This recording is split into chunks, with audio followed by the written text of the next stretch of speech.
Assalamualaikum warahmatullahi wabarakatuh. Waalaikumsalam warahmatullahi wabarakatuh. Waalaikumsalam warahmatullahi wabarakatuh. Ya, kamera Ibu nampak nggak sama kalian? Tidak, Bu. Oh iya, entah ada masalah apa ini. Mungkin lagi bermasalah, cuman kita lanjutkan aja. Coba nanti pada saat share screen bisa atau tidaknya nanti kita lihat ya. Jadi kita mulai aja untuk pembelajaran kita hari ini. Apakah kalian semua sudah mendownload materi yang sudah Ibu kirim? Sudah? Oke. Jadi di pertemuan ke-11 kita ini yaitu membahas tentang uji C kuadrat ataupun C square dan uji T. Yang mana uji-uji tersebut digunakan pada saat kita menganalisis data, yaitu data penelitian. Ya. Jadi bagaimana cara melakukannya? Tadi kan sudah Ibu berikan waktu ya untuk memberikan ataupun menelaah materi yang udah Ibu kirim tentang bagaimana menggunakan rumusnya. Di situ juga ada contoh-contohnya. Namun biar jelas, Ibu akan coba video untuk mengolah data dengan menggunakan uji C square ataupun C kuadrat, yang mana sepertinya jauh lebih mudah kita mengerti, ya. Tapi kita lihat nanti apakah pada saat share screen di sini videonya itu masuk atau tidak. Nanti kalian ininya, Ibu coba dulu ya. Soalnya entah masalah di mana Ibu juga kurang tahu. Semalam bagus, tiba-tiba ini kalau kita matikan nanti kalian sudah pada input balik lagi ya kan. Jadi kita teruskan aja. Ibu coba aja share screen dari video yang akan kita tayangkan di sini. Ya, jadi nanti apabila tidak nampak kalian bisa chat Ibu videonya nampak atau tidak. Oke? Perhatikan dulu sejenak di sini ya.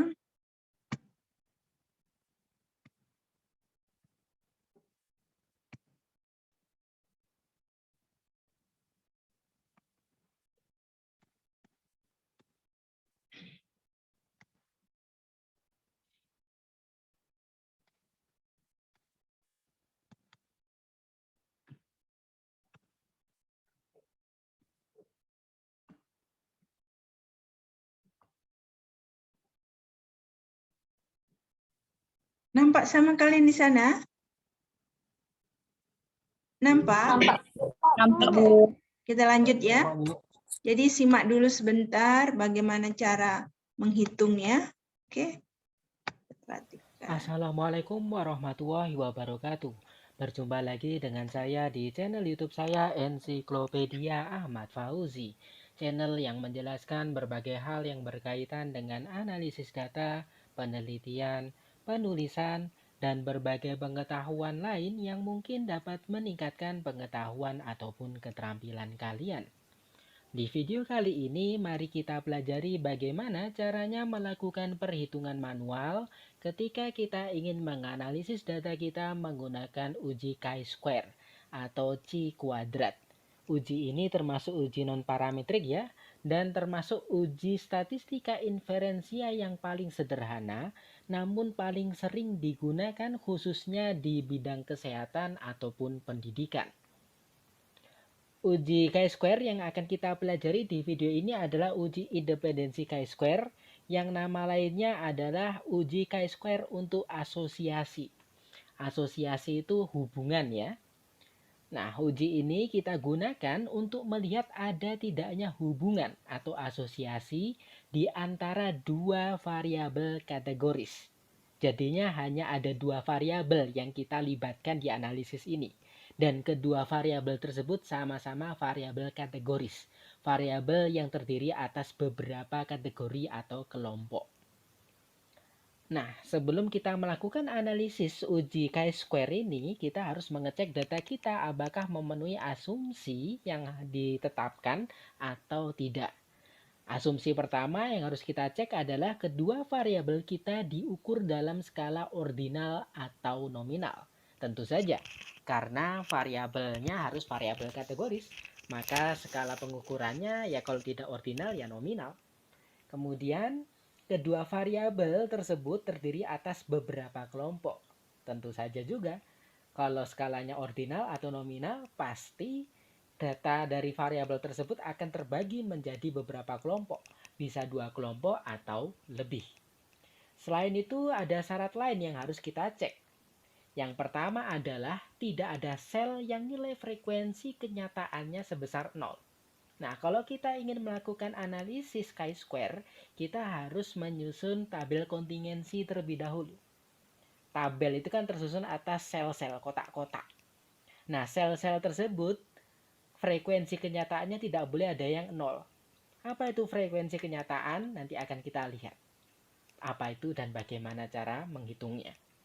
Kemudian, bila tabel kontingensinya 2x2, maka tidak ada sel yang frekuensi harapannya kurang dari 5. Kontingensi 2x2 itu kalau dua variabel kita sama-sama terdiri atas 2 kategori. Misalkan kemampuan akademik tinggi dan rendah, itu kan 2 kategori. Gender, laki-laki, perempuan, itu juga 2. Kalau kita ingin mengasosiasikan akademik dan gender, maka 2x2.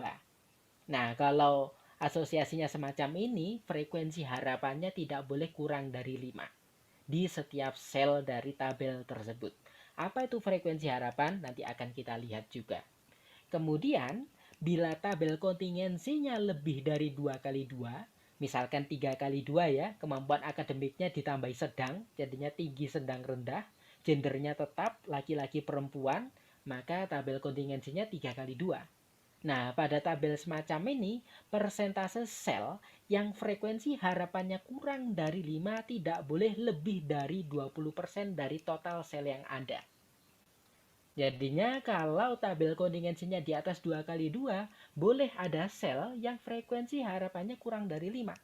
Tetapi jumlah sel tersebut tidak boleh melebihi 20% dari total keseluruhan sel yang ada di tabel kontingensi tersebut.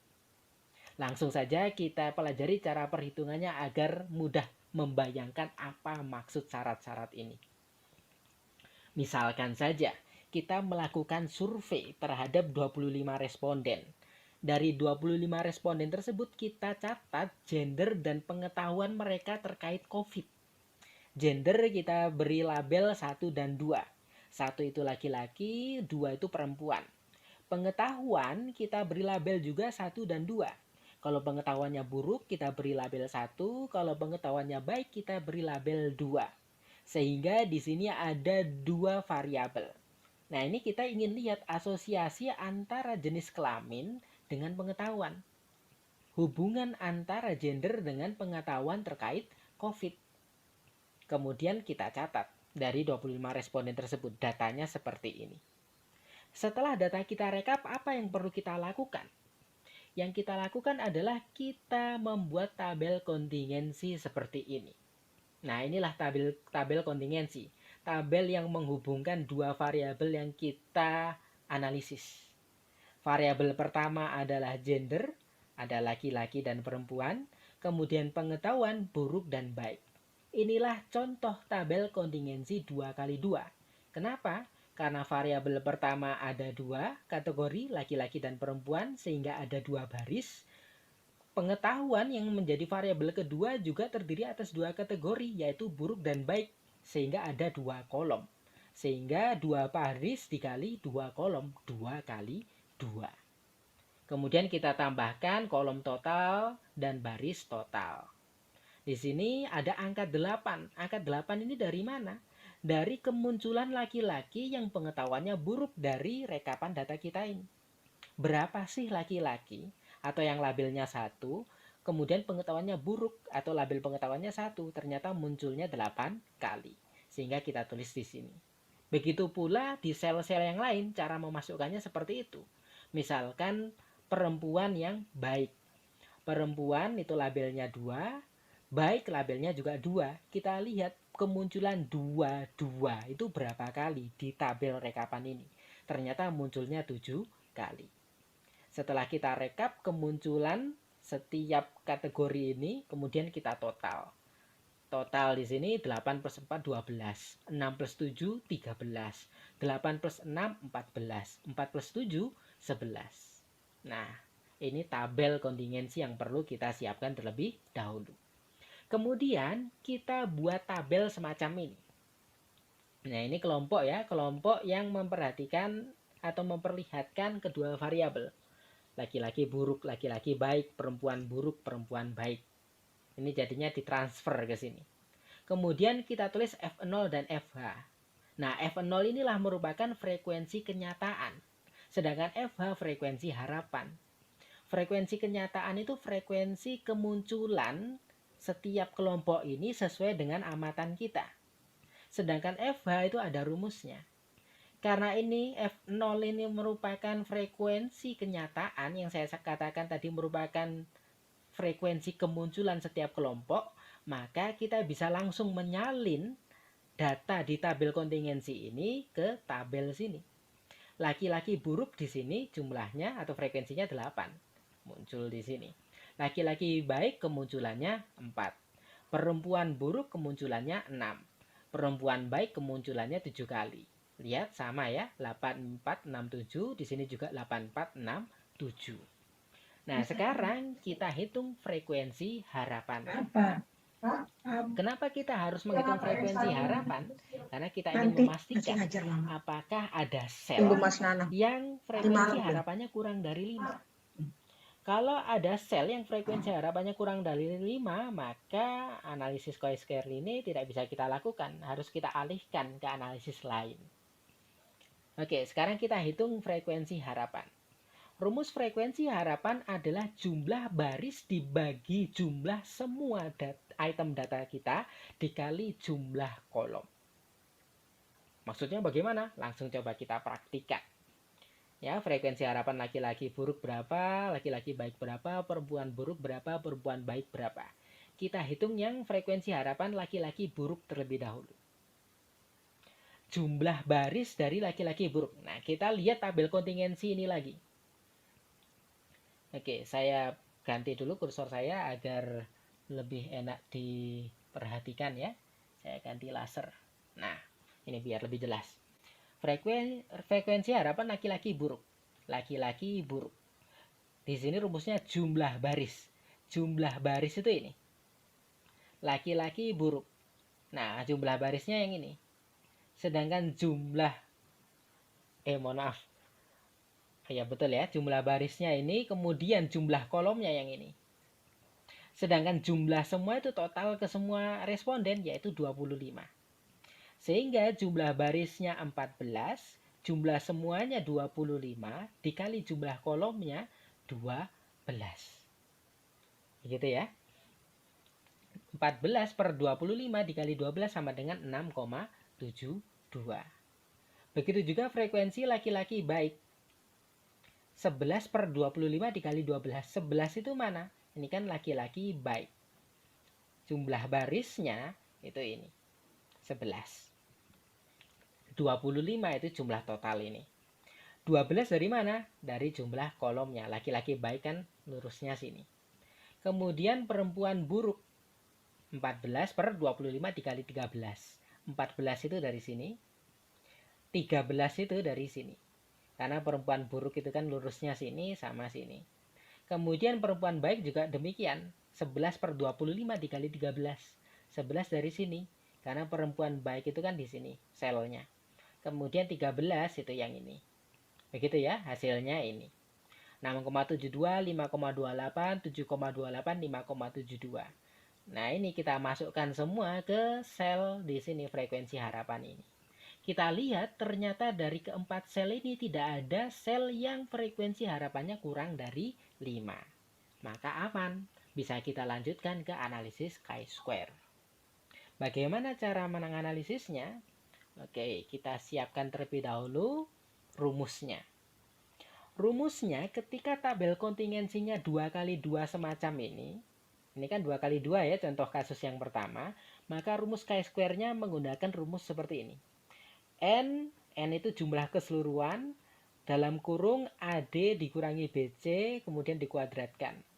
Apa itu ABCD? Nah ini, sel yang di pojokan kiri atas ini kita kasih label A, kemudian yang di sel ini kita kasih label B, di sel yang ini C, pojok kanan bawah kita kasih label D.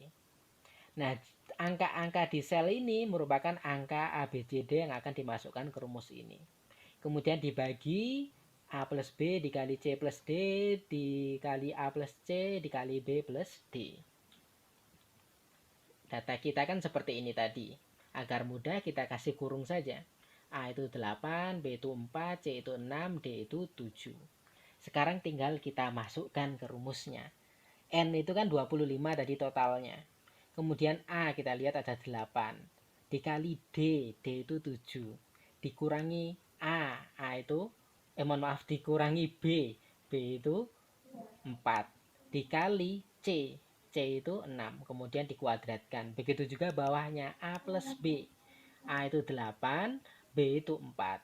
Kemudian C plus D, C itu 6, D itu 7. A plus C, A itu 8, kemudian C itu 6. B plus D, B itu 4, D itu 7. Tinggal dimasukkan, tinggal dikalikan, sehingga nanti hasilnya adalah 25.600 dibagi 24.024. Oke, angka cantik ya, 24.024. Ini maksudnya titik ini. Kemudian pembagian ini hasilnya 1,066. Inilah chi-square hitungnya.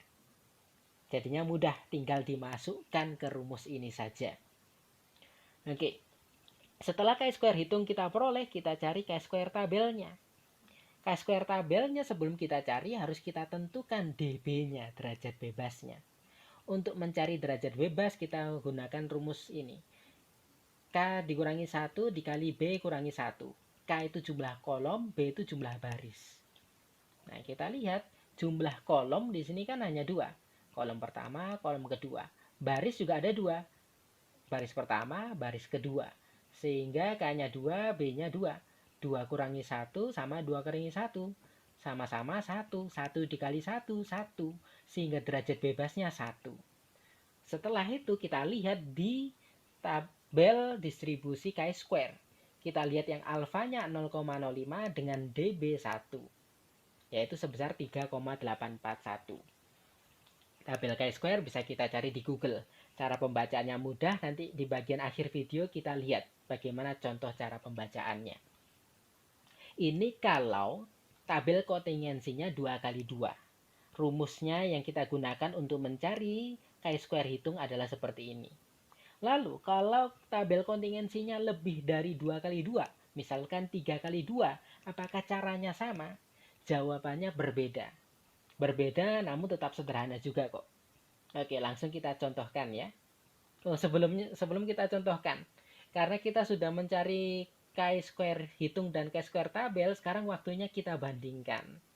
Chi-square hitungnya 1,066, kemudian chi-square tabelnya 3,841. Chi-square hitung kurang dari chi-square tabel. Maka kesimpulannya gender tidak berasosiasi signifikan dengan tingkat pengetahuan. Tidak berhubungan signifikan dengan tingkat pengetahuan. Ini cara pengambilan keputusannya. Bila chi-square hitungnya kurang dari chi-square tabel, maka tidak ada asosiasi signifikan. Namun bila sebaliknya chi-square hitung lebih besar dari chi-square tabel, maka ada hubungan atau ada asosiasi signifikan dari kedua variabel yang kita analisis. Oke, sekarang waktunya kita lihat contoh kasus kalau kontingensinya lebih dari 2x2. Misalkan ini, kita melakukan survei lagi terhadap 50 responden. Karena tabelnya panjang ya, jadinya saya potong sampai sini. Sampai responden ke-10, kemudian saya cantumkan responden ke-50. Apa yang kita catat dari 50 responden tersebut? Yang pertama adalah kemampuan akademiknya, yang kedua adalah pengetahuan terkait COVID-nya. Pengetahuan terkait COVID sama, kita beri label 1 bila dia pengetahuannya buruk, kita beri label 2 kalau pengetahuannya baik. Nah, di sini akademiknya ada 3 level, ada 3 kategori. Rendah kita beri label 1, sedang kita beri label 2, tinggi kita beri label 3. Apa langkah selanjutnya? Sama seperti tadi, kita buat tabel kontingensinya terlebih dahulu. Variabel pertama, akademik. Ada 3 level, rendah, sedang, tinggi. Ada 3 kategori. Variabel kedua pengetahuan, ada 2 kategori, buruk dan baik. Sehingga ini tabel kontingensinya 3 kali 2. Kemudian kita hitung kemunculan akademik rendah yang pengetahuannya buruk berapa kali? Ternyata 12 kali. Akademik rendah yang pengetahuannya baik berapa? Ternyata 7 kali. Dan seterusnya hingga akademik tinggi yang pengetahuannya baik ternyata munculnya 3 kali. Setelah kita hitung frekuensi kemunculan dari setiap individu yang akademiknya bermacam-macam dengan pengetahuan COVID yang buruk dan baik tadi, lalu kita beri total juga seperti tadi. Di baris terakhir kita beri total, di kolom paling kanan juga kita beri total. 12 plus 7, 19, 6 plus 12, 18, 10 plus 3, 13, 12 plus 6 plus 10, 28, 7 plus 12 plus 3, 22. Sehingga total keseluruhan adalah 50 responden. Setelah kita buat tabel kontingensi seperti ini, sama seperti tadi caranya. Kita hitung F0 dan FH-nya, frekuensi kenyataan dan frekuensi harapannya. Namun bedanya, selain menghitung kedua frekuensi tersebut, kita juga melakukan perhitungan pengurangan F0 dikurangi frekuensi harapan kemudian dikuadratkan. Yang selanjutnya hasil kuadrat tersebut kita bagi dengan frekuensi harapan. Yang kemudian nanti akan kita total sehingga kita peroleh chi-square hitung. Nah, kalau chi-square hitung pada kontingensi 2 kali 2 kan menggunakan rumus tadi. Ya, rumus yang A, B, C, D itu. Kalau chi-square-nya menggunakan data yang tabel kontingensinya di atas 2 kali 2, kita menggunakan bantuan tabel semacam ini. Langsung saja kita praktikan. Oke, kelompoknya kita isi terlebih dahulu. Akademik rendah, pengetahuan buruk. Akademik rendah, pengetahuan baik. Akademik sedang, pengetahuan buruk. Akademik sedang, pengetahuan baik. Akademik tinggi, pengetahuan buruk. Kemudian akademik tinggi, pengetahuan baik. Lalu kita tuliskan lagi agar mudah tabel kontingensinya kita letakkan di sini. Sekarang seperti tadi waktunya kita memasukkan angka-angka di kolom frekuensi hitung. Frekuensi kenyataan atau F0, FO. Rendah buruk di sini ada 12. Kemudian rendah baik di sini ada 7. Sedang buruk ada 6. Sedang baik ada 12. Akademik tinggi yang buruk ada 10, akademik tinggi yang baik ada 3. Kemudian frekuensi harapan. Cara menghitung frekuensi harapan sama dengan seperti tadi. Rumusnya sama, tinggal kita masukkan saja. Nah, misalkan frekuensi harapan akademik rendah yang pengetahuannya buruk. 28 dibagi 50 itu jumlah keseluruhan, kemudian dikali 19. Kenapa? Karena sel akademik rendah yang buruk kan di sini. Sehingga kita lihat total yang ini dengan total yang ini. Demikian pula seterusnya. Kita menggunakan cara yang sama. Misalkan contohnya frekuensi harapan akademik tinggi yang baik. Akademik tinggi baik, selnya di sini. Maka kita lihat total yang ini dan total yang ini. Lurus dengan sel tersebut. Semuanya sama, pembaginya di sini adalah 50 karena total keseluruhan adalah 50. Setelah perhitungan dilakukan, kita masukkan ke kolom, ke sel-sel di kolom frekuensi harapan ini. Oke, ini sudah. Sekarang waktunya kita isi kolom ketiga, yaitu